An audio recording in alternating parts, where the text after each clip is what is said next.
Rome, the most famous and longest-lasting civilization and empire in the world, ruled all around the Mediterranean with its culture, military tactics, and of course power and horror. It had many philosophers like Lucretius, Damascus, the consul Cicero, and even the emperor Marcus Aurelius. Great rulers and emperors like Julius Caesar and Augustus served for its glory. As a kingdom, republic, and empire, it has affected and inspired all the other kingdoms, nations, and empires, which was built in those times or after, even now.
Julius Caesar. Caesar was born in 12th July 100 before Christ. He was a good writer and orator.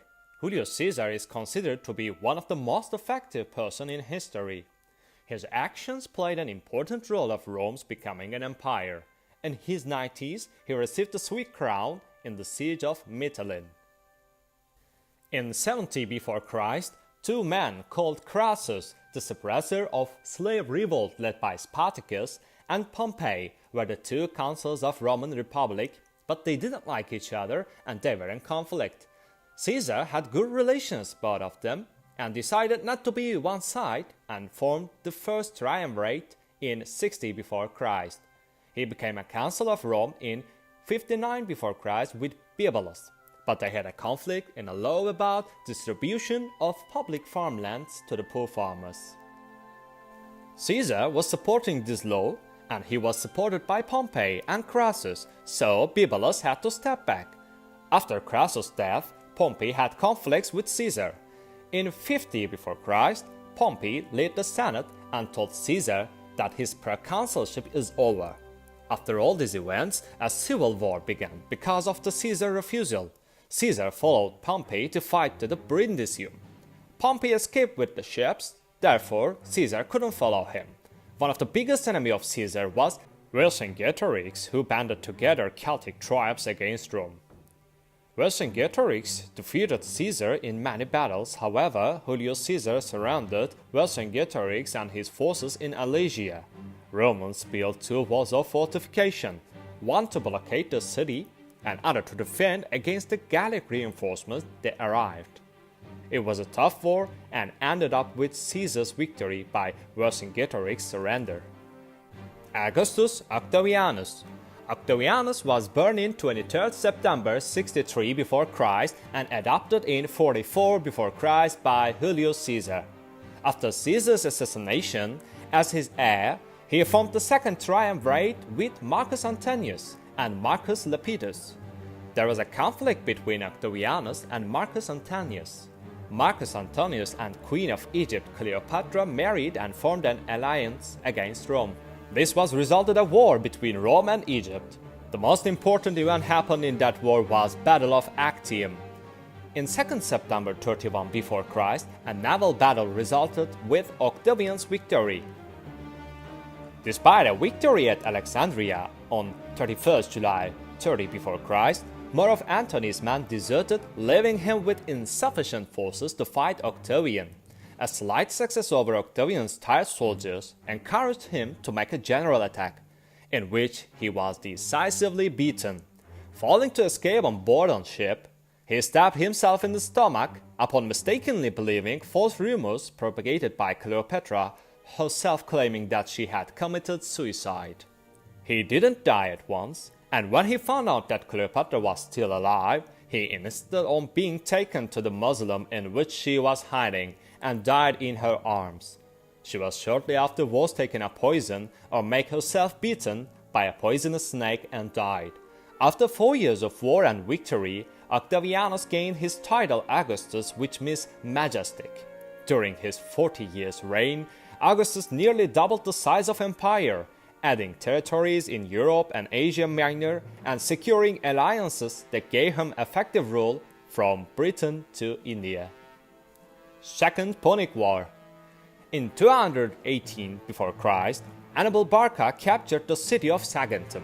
Roman Republic responded with an ultimatum to Carthage, which demanded Hannibal and his supporters to be under arrest and sent to Rome. Refusal of this ultimatum caused the Second Punic War between Carthage and Rome in 218 before Christ. Hannibal knew the Roman naval superiority, therefore he decided to attack on land. He had 90,000 infantry, 12,000 cavalry, and 37 war elephants with him. According to Polybus, an Hellenistic historian, there has never been such a powerful army, neither in Rome nor in Hellenistic world. Hannibal continued marching at the coast of Iberian Peninsula. Rome sent a concealed fleet and revealed Hannibal's route. Hannibal realized the situation and decided to change his route to an unknown path. He said his famous words in there, "I will either find a way or make one." He will pass through the Alps in autumn. Publius Cornelius Scipio Africanus and Hannibal Barca were marching at the same time but in different regions. In 218 before Christ December, Hannibal won his first victory in Battle of Trebia. 1 year later, in 21st June 217 before Christ, he won another victory in the Battle of Trasimene Lake, which is considered to be one of the widest and most successful ambush in history. After all these losses, Rome sent their last power in Italy upon Hannibal. In 2nd July 216 before Christ, one of the most famous battles in history happened.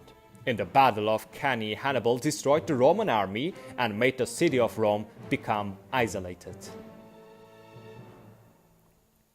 On the other side, Rome wasn't the only one needed help. Because of the Scipio Africanus conquest on the Iberian Peninsula and Roman naval strength, Hannibal couldn't get any help from Carthage. He offered Roman allies to fight on his side, but they remained loyal to Rome. Thus, because Hannibal could never capture the city of Rome, Carthage sent a report to Hannibal and called him back to Carthage immediately because of Roman invasion in North Africa. In 19 October 202 before Christ, both undefeated commanders Hannibal Barca and Scipio Africanus encountered in the Battle of Zama. With his war elephants, Hannibal was so close to victory, but Rome's cavalry surrounded Hannibal's army and attacked from behind. Hannibal lost the war. With their foremost general defeated, the Carthaginians had no choice but to surrender. Carthage lost approximately 20,000 troops with an additional 15,000 wounded. In contrast, the Romans suffered only 2,500 casualties. The last major battle of the Second Punic War resulted in a loss of respect for Hannibal by his fellow Carthaginians. The conditions of defeat were such that Carthage could no longer battle for Mediterranean supremacy. 7 years after the victory of Zama, the Romans, unawed by the Carthage's renewed prosperity and suspicious that Hannibal had been in contact with Antiochus III of Syria, sent a delegation to Carthage alleging Hannibal was helping an enemy of Rome. Aware that he had many enemies, not least of which due to his financial reforms eliminating opportunities for oligarchical graft, Hannibal fled into voluntary exile before the Romans could demand that Carthage surrender him into their custody. He journeyed first to Tyre, the mother city of Carthage, and then to Antioch before he finally reached Ephesus, where he was honorably received by Antiochus. Lewis states that his Seleucid king consulted Hannibal on the strategic concerns of making war on Rome. the Carthaginian general advised equipping a fleet and landing a body of troops in the south of Italy, offering to take command himself. According to Cicero, while at the court of Antiochus, Hannibal attended a lecture by Phormio, a philosopher, that ranged through many topics. When Phormio finished a discourse on the duties of a general, Hannibal was asked by his opinion. He replied, "I have seen during my life many old fools, but this one beats them all." Another story according to Aulus Gellius is that when Antiochus III showed off the gigantic and elaborately equipped army he had cried to invade Greece to Hannibal, he asked him if they would be enough for the Roman Republic, to which Hannibal replied, "I think all this will be enough, yes, quite enough for the Romans, even though they are most avaricious." Pausanias wrote that Hannibal's death occurred after his finger was wounded by his drawn sword while mounting his horse, resulting in a fever, and then his death 3 days later. Juvenal asserts that his death was at Libissa, on the eastern shore of the Sea of Marmara, after having taken poison which he had long carried about with him in a ring.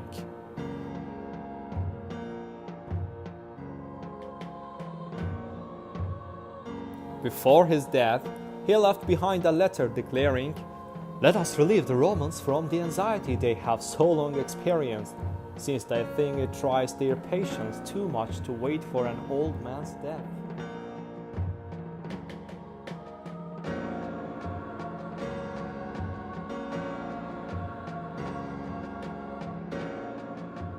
After the great Hannibal Barca's death, 2,100 years later, another great commander, founder of modern Turkey and the leader of the Turkish War of Independence, Mustafa Kemal Atatürk, commanded to determine Hannibal Barca's tomb and build a monument for him in 1934.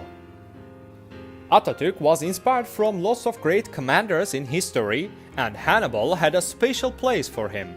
He respected this great commander, like his saying after Gallipoli War, "We took the revenge of Hector." In 1981, which is the 100th anniversary of Atatürk's birth, Turkey government built the monument in Gebze, where the great Hannibal died. Finally, let's pay attention to the Roman Empire's great emperor, Marcus Aurelius' words. "If someone is incapable of distinguishing good things from bad and neutral things from either well, how could such a person be capable of love? The power to love then belongs only to the wise man."